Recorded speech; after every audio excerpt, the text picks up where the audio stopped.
नमस्कार दोस्तों, नमः शिवाय। जीवन ज्योति चैनल में आप सभी का हार्दिक स्वागत करती हूं। दोस्तों, आज की वीडियो बहुत ही महत्वपूर्ण होने वाली है। पितृपक्ष के विषय में आज बात करूंगी कि किस प्रकार से किए गए कर्मकांड, मतलब कर्मकांड का मतलब तर्पण, पिंडदान, श्राद्ध जो हम करते हैं, अगियारी, पितृपक्ष में दीपदान, जितने भी कर्मकांड हम करते हैं किस प्रकार से करने से पितरों तक पहुंचते हैं और कौन कौन सी गलतियां करने से वो सारे कर्मकांड हमारे पितरों तक नहीं पहुंच पाते हैं, पितर हमारे स्वीकार नहीं करते हैं।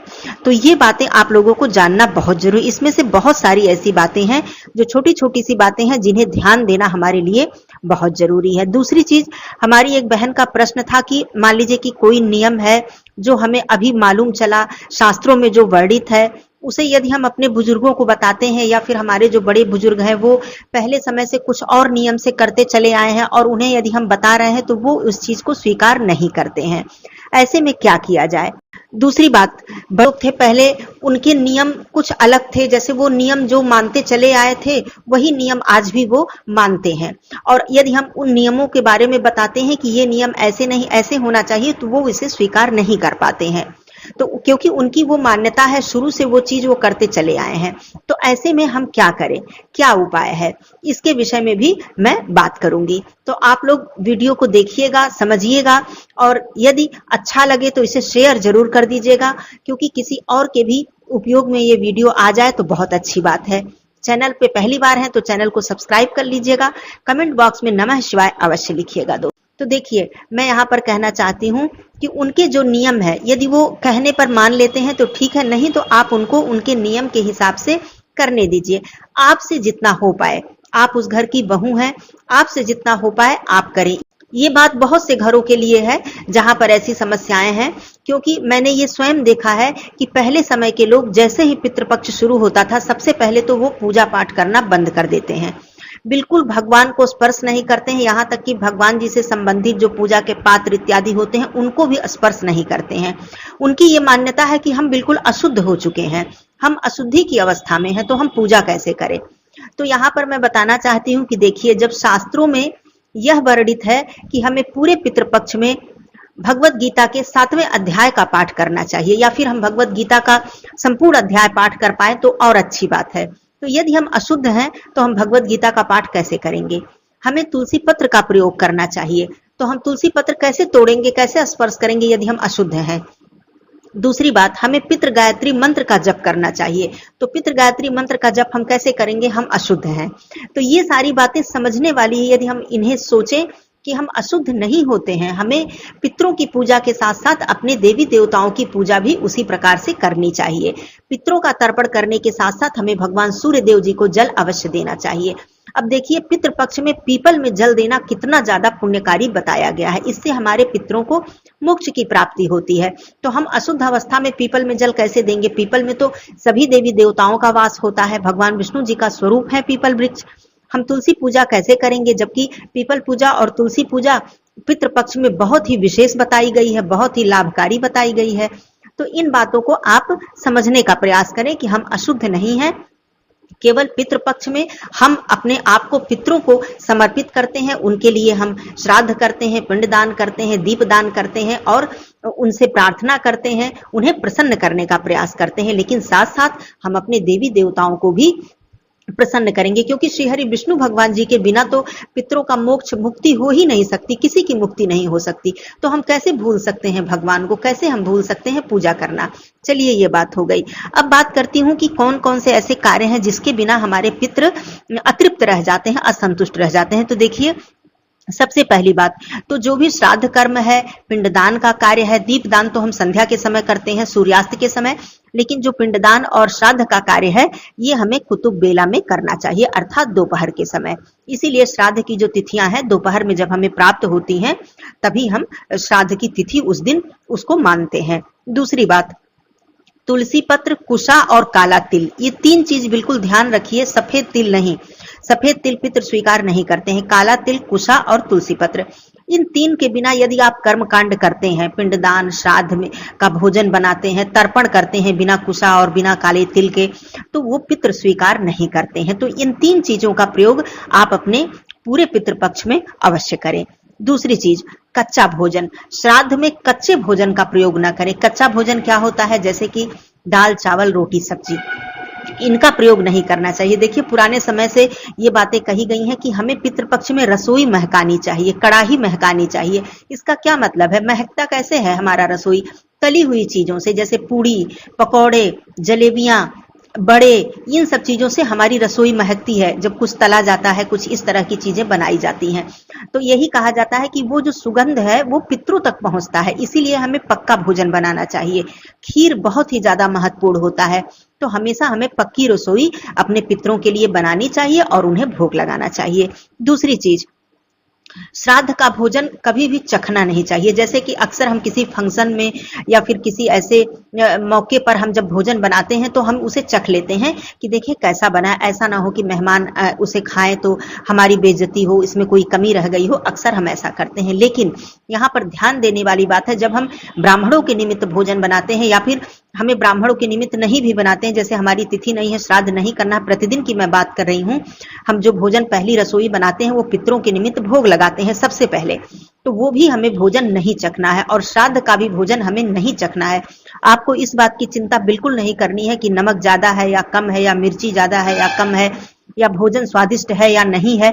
बिल्कुल नहीं, बिल्कुल नहीं चखना है। यहाँ तक कि छोटे से बच्चे को भी पहले भोजन आप न दें, इस बात का भी ध्यान रखें। दूसरी चीज, जो हमारे पुरुष भाई हैं जो पिंडदान करते हैं, उन्हें सफेद वस्त्र धारण करके, मतलब लाल, पीला, नीला, इस तरह के वस्त्रों को धारण करके तर्पण और पिंडदान नहीं करना चाहिए। यहाँ तक कि ब्राह्मण भोज भी सफेद वस्त्र धारण करके कराना चाहिए। अब सुहागिन महिलाएं जो हैं वो सफेद पूरा नहीं पहन सकती हैं, लेकिन थोड़ा सा बॉर्डर इत्यादि हो और हल्के रंग के वस्त्र, मैं यहाँ पे कहूंगी हल्के रंग के वस्त्र पहनकर अपने श्राद्ध इत्यादि का कर्म जो है उसे करना चाहिए। दूसरी चीज, अब यहाँ पर एक जरूरी बात है कि तर्पण की विधि मैंने शॉर्ट वीडियो में, लॉन्ग वीडियो में मैंने शुरू से मैं बताती आई हूँ कि जिससे कि हमारे भाई बहन अच्छी तरह से समझ ले। यहाँ पर मैं फिर एक बात बता रही हूँ कि सबसे पहली बात तो हमें तर्पण अपनी 3 पीढ़ियों का करना चाहिए। ये कभी भी नहीं सोचना चाहिए कि हमारे पिताजी नहीं है तो केवल हम पिताजी के निमित्त करें। पिताजी के पिताजी अर्थात दादाजी और परदादा, पिता, दादा, परदादा, 3 पीढ़ियों के निमित्त हमें तर्पण करना चाहिए, पिंडदान करना चाहिए। अब जो तर्पण का कार्य होता है वो 3 बार करना चाहिए। एक पितृ के निमित्त 3 बार अंजुलि में जल लेकर उन्हें अर्पित करना चाहिए, तभी हमारे पितृ स्वीकार करते हैं। दूसरी गलती, यदि आप अपने तर्पण के जो जल है उसमें काला तिल या कुशा नहीं डालते हैं या फिर कुशा की पवित्री धारण नहीं करते हैं तो उसे पितृ स्वीकार नहीं करते हैं। तीसरी गलती, जब आप जल अर्पित करते हैं अंजुलि से, तो अंजुलि से सीधे, मतलब यदि अपने उंगलियों के माध्यम से आप जल गिराते हैं तो वो जल पितरों तक नहीं पहुंचता है। जब आप अंगूठे के माध्यम से, मतलब बगल से जो अंगूठा आपका होता है उसके द्वारा, इसे मैंने पहले भी बताया है, जब आप जल अर्पित करते हैं उसे ही पितृ स्वीकार करते हैं, क्योंकि जो हमारा अंगूठा होता है, ये अंगूठे का जो स्थान होता है हथेली में, ये पितृ स्थान माना गया है, पितृ तीर्थ माना गया है, तो इसलिए अंगूठे से जल दिया हुआ ही हमारे पितरों तक पहुंच पाता है। दूसरी चीज, जब हम पितरों के निमित्त वस्त्र दान करते हैं तो हमें सफेद वस्त्रों का दान करना चाहिए। अब सास के श्राद्ध में जब हम वस्त्रों का दान करेंगे तो हमारी सास यदि सुहागन मतलब दिवंगत हुई हैं तो उनके लिए तो हम साड़ी और श्रृंगार इत्यादि दान करते हैं, लेकिन जो पितृ हमारे हैं, पूर्वज हैं, पुरुष जो हैं, उनके लिए हमें सफेद वस्त्रों का दान अवश्य करना चाहिए। इससे पितृ प्रसन्न होते हैं।